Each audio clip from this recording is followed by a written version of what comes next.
og hvað svona ofan á baugi kannski akkurat í augnablikinu. Ég setti upp eina glæru sem sýnir merki aðildarlandanna hjá Five, þannig að þið sjáið að þetta eru margir sem að þessu koma, má fletta. Og síðan eru samtökin með yfirlýst markmið sem á ensku núorðið.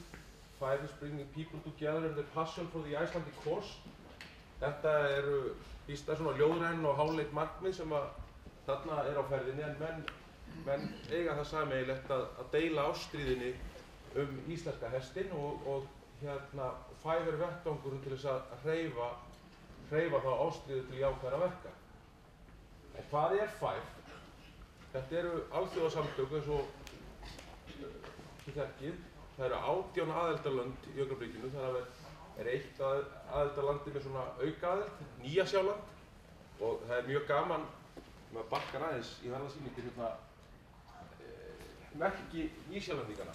Það er þannig hjá Five að öll aðildarlöndin eiga að fella Five-merkið inn í sitt merki og það gerðum við hjá LH svo skemmtilega þegar Baltasar endurhannaði gamla lógóið og setti Ísland svona utan það og Five-merkið á Suðurlandið.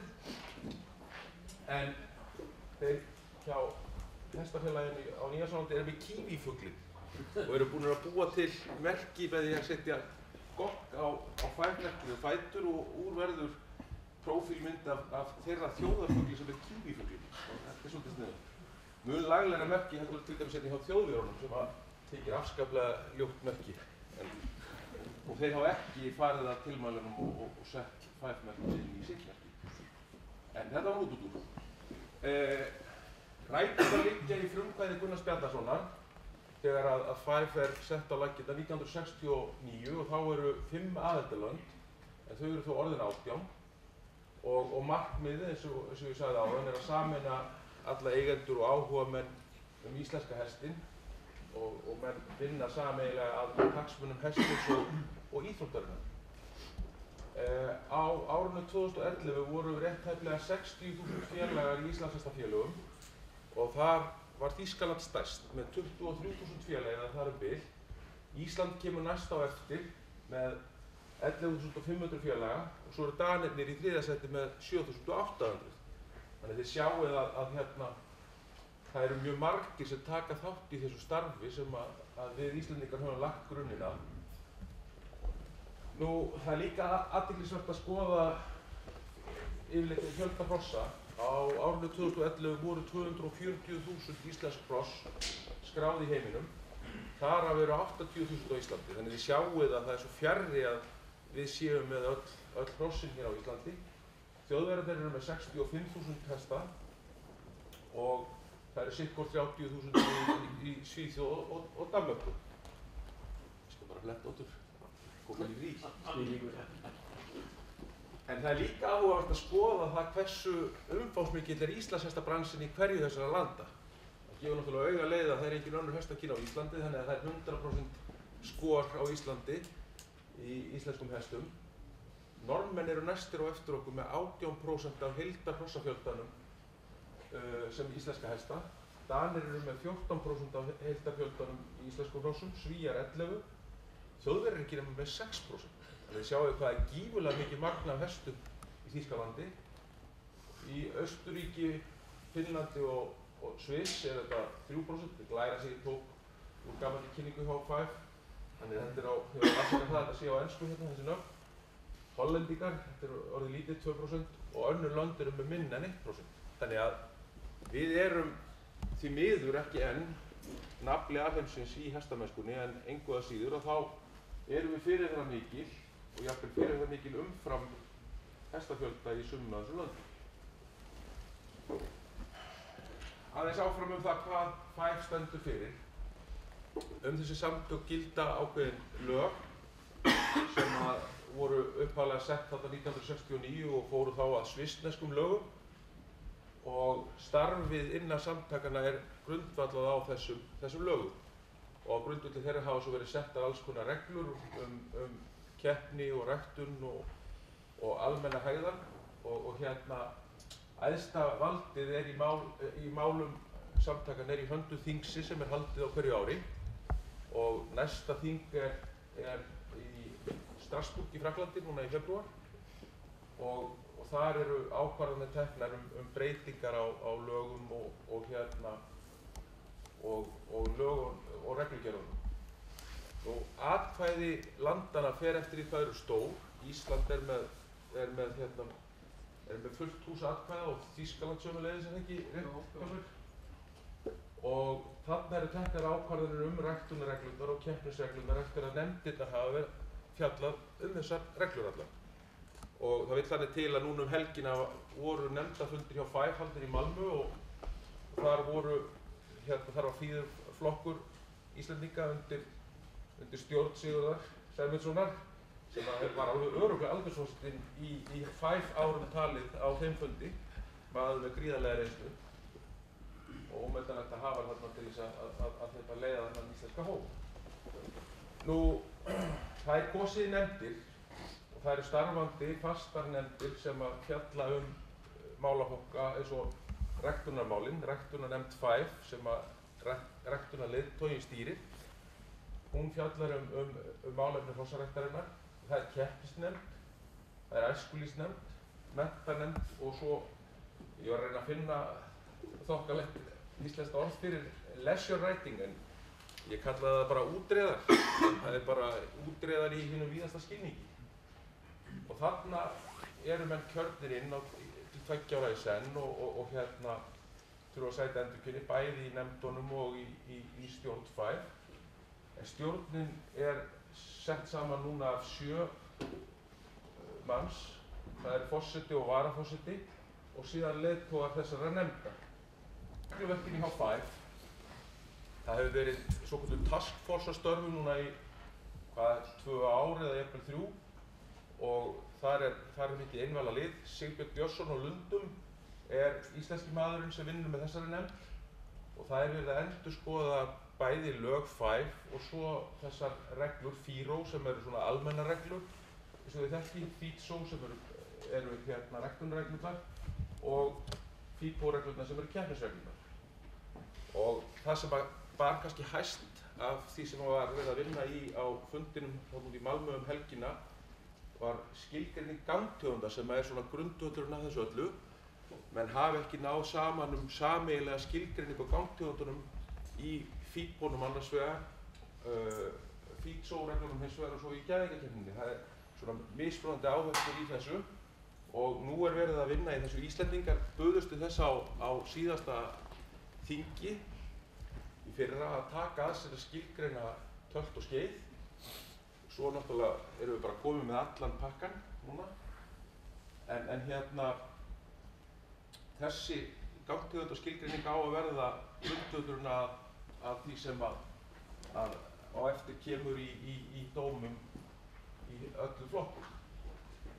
Að öðru leyti staðan hjá Task Force þannig að við fórum í það að láta þýða reglugerðina og reglum íslenska hestsins eins og hún er núna yfir á ensku. Hún var ekki til í enskri þýðingu sem olli miklum vandræðum vegna þess að menn skildi ekki alveg hvað var verið að tala hér upp á Íslandi þegar ekki var hægt að vísa til texta sem útlendingarnir gátu lesið, þannig að það er frá. Og það er búið að búa til drög að nýjum reglum sem eru núna til umræðu inn í öllum nefndunum og verða lagðar fram á þinginu í Strasbourg núna í febrúar og svo er stefnt að því að það eigi að leggja þær fyrir í endanlegri myndir samþykktar 2014. Það er verið að taka þarna meðal annars á agamálum, úrlausn á deilumálum og samræmingu á keppnis- og ræktunarreglum þannig að sömu reglur gildi reiðmenn eftir óháð því hvar þeir eru að ríða.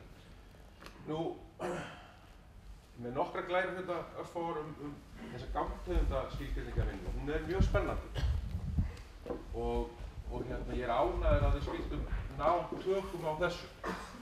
Það voru kannski Sigurbjörn Bárðarson og Siggi Ævar sem gengu fram fyrir skjöldu og síðast á þingju og bara sögðu þetta tökum við. Og LH setti á laggirnar vinnuhóp og í honum eru Þorvaldur Kristjánsson, kynbótadómari sem er starfandi upp á Hvanneyri, Sigurður Ævarsson og Gunnar Reynisson sem líka kennir upp á Hvanneyri og svo Sigurbjörn Bárðarson, sá gamli reynslu bolti.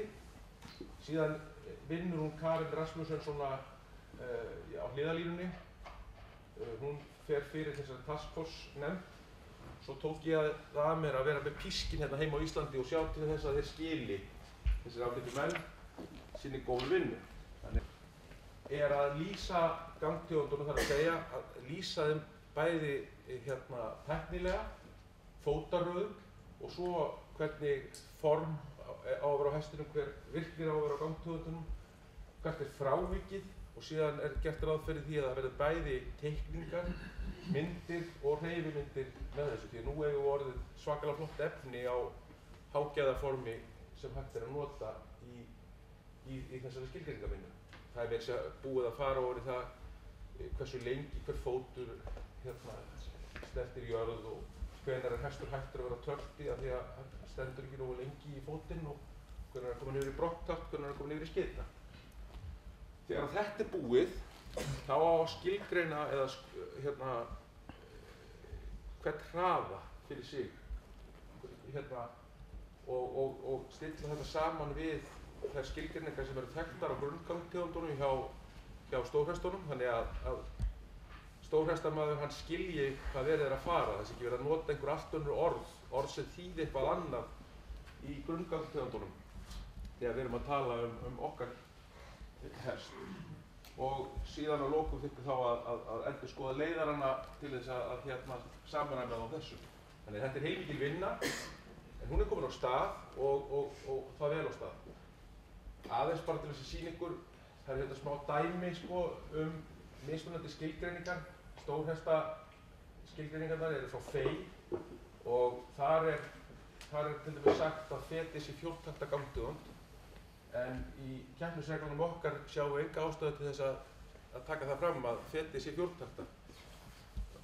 Það virðist vera svona rauður þráður í gegnum okkar reglur að menn gangi út frá því sem vísu að menn þekki gangtegundir íslenska hestsins. Það sé svona kannski meira til áhersluauka en nokkuð annað. Nú sé erfitt að sjá hliðstæður í grunngangtegundunum í keppnishlutanum og stórhestunum. Þá er það ennú verra í ræktunarhlutunum því að þeir eru svo fáorðir. Þeim finnst keppnisreglurnar vera heilur ritgerðirnar sem eru að fást við þetta borið þeir saman við ræktunarreglurnar og hérna er verið að lýsa stökki, fítsó, það er bara góður taktur, attractive gallop og það er the horse's hand and yet stretches. Þetta er mjög nákvæm lýsing.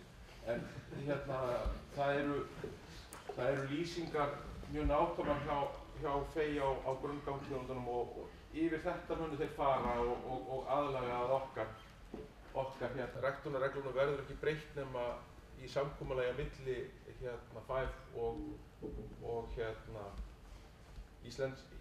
íslenskra ráðamanna, því þetta er náttúrulega allt í reglugerð hér og reglugerðin hún tekur það sérstaklega fram að menn eiga samstarf.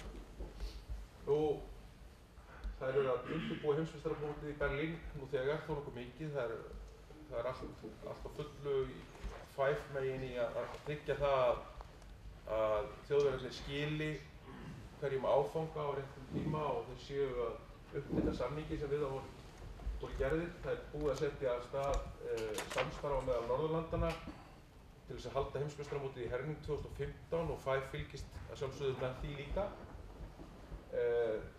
Það er stöðugt að vinna að unglinga- og ungmennastarfi. Það var Youth Cup í sumar og á næsta ári er Youth Cup, ég held að það sé hér á Íslandi, eða hvort að Cup.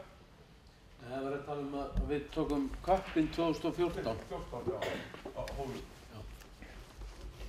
Velferðarmálin, mjög fyrirferðarmikið, en það er búið að afnema velferðarnefndin hjá FEI, þannig að þar er svigrúm fyrir Íslendingana að taka forystu í þróun umræðu velferðarmáli gegnum velferðarnefndi all ár. Menntamálin, Gundula Sherman, þessi skosk-þýska kona, mjög öflug og hún hefur tekið alla umfjöllun menntamálum býsna föstum tökum. Og síðan er þessi nýja nefnd, þessi útreiða og hestamennsku nefnd. Hún er komin af stað og það var tekin ákvörðun það úti núna að þeir myndu leggja áherslu á að breiða á trekkið, sem svona víðavangskeppnisgrein sem var nú aðeins kynnt á landsþinginu núna daginn.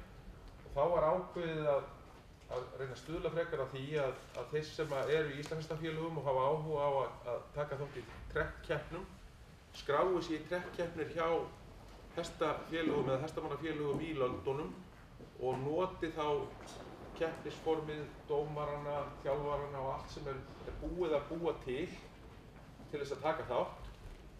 Þannig að Five þurfi ekki að fara að finna upp hjólið, þjálfa dómara, búa til leiðara og allt það, heldur bara nýti sér núna til skamstíma það sem fyrir Þetta held ég séu mjög jákvæða fréttir fyrir okkur Íslendinga, sérstaklega hrossaræktendur á Íslandi, því þetta bara eykur snertifleti íslenska hestsins við hestafólk út í heimi. Og þeir sem að fara að mæta þá trekkkeppnir í auknum mæli á íslenskum hestum, því þar blandað saman öllum hestakynjum. Þeir breiða út fagnaðarerindið, eða svo má segja, gagnvart öðrum þáttakendum, og ef okkur gengur vel í þessu, þá erum við komið með bara aukin markaðstækifæri í trekkinu. Nú, það alltaf verið að ræða þar eins og hér, þess að liðsstjórinn, hann að velta fyrir sér markaðsmálunum, sko. Five líka að velta fyrir sér markaðsmálunum, nýliðun og fjölgun iðkenda. Siðareglur og siðferði í hestamennsku mjög ofarlega á baugi, sérstaklega núna út í Malmö þarf að dreift hugmynd af lágmarkssiðareglum sem allir þeir sem eru í forsvari, stjórnendur, stjórnarmenn, dómarar og skipuleggjendur móta þyrftu að skrifa undir svona lágmarkssiðareglur og það mikið talað um þetta. Og svo alltaf eitthvað sem kemur upp. Núna síðast lyfjamál á móti út í Þýskalandi, þar sem austurrískur keppandi tók þátt og lendir í lyfjaprófi og hesturinn hans er skoðaður og það kemur í ákveðna niðurstaða út úr lyfjaprófinu, þannig að það þarf að bregðast við því og þá kemur í ljós að Five hefur í rauninni ekki sérstaka lögsögu yfir lyfjamálum á alþjóðlegum mótum og nú verið að ræða það hvernig Five á að bregðast við því og þannig að það alltaf eitthvað svona sem að brennur. Svona í lokin, Ísland og Five, af hverju eigum við að vera að taka þátt í þessu? Ég er búinn að heyra oftar heldur en ég kærim að rifja upp hversu litlu máli það skipti að hlusta á allar þessar kettlingar út í heimi. Við séum Íslendingar á íslenskum hestum og við eigum að hafa þetta eins og okkur þykir best. Það bara ekki alveg þannig. Eins og ég sýndi ykkur á þann að það eru svo miklu fleiri heldur en við sem stundum þessa hestamennsku. Við hljótum sem upprunaland hestsins að vilja hafa forystu það hvernig þetta þróast áfram. Hvernig þróast hestamennsku á íslenskum hestum. Og ef við ætlum ekki að missa það frá okkur, þá verðum við að leiða öll svið þessara hestamennsku inn í Five til þess að missa ekki tökin á þessu, því að við erum býsna fá í heildarsamhengi hlutanna. Nú, við erum í sérstakri stöðu vegna þess að bændasamtökin og LH eru bæði með aðild að Five. Það eina landið sem er með svona tvöfalda aðild. Í öllum öðrum aðildarlöndum það þannig að það bara eitt Íslandshestafélag og það fer bæði með ræktunum og sportið. Þannig að við erum í svolítið sérstakri stöðu og þess vegna þurfum við að stuðla að samstarfi við bændasamtökin Íslandshestinn til þess að við séum svona ein rödd þarna út á við. Og þetta kallar á allnokkra vinnu. Minntist á það áðan að við erum í lykilstöðu vegna þess að ræktunarreglunum verður ekki breytt nema í samstarfi við okkur, annars kemur upp óþolandi staða sem enginn vill vera í. En aðalatriðið það að við gáum upp boltann fyrir 40 árum síðan og stefnuðum til samstarfs. Það alveg klárt mál að það ekki átakalaust og verður ekki gert án mikillar vinnu að ná svona einhverju samstarfi, sameiginlegri sýn og einhverju sameiginlegri niðurstöðu á meðal 18 aðildarlanda. Við þurfum að leggja mjög mikla vinnu í það og þannig byggjum við upp fjöldan í iðkendum og fjöldan í íslenskum hestum. Og þetta voru svona nokkur orð um Five frá mér til ykkar. En ef þið viljið Hvað spyrja hestur er þetta? Þetta er Frosti frá Glæsibæ.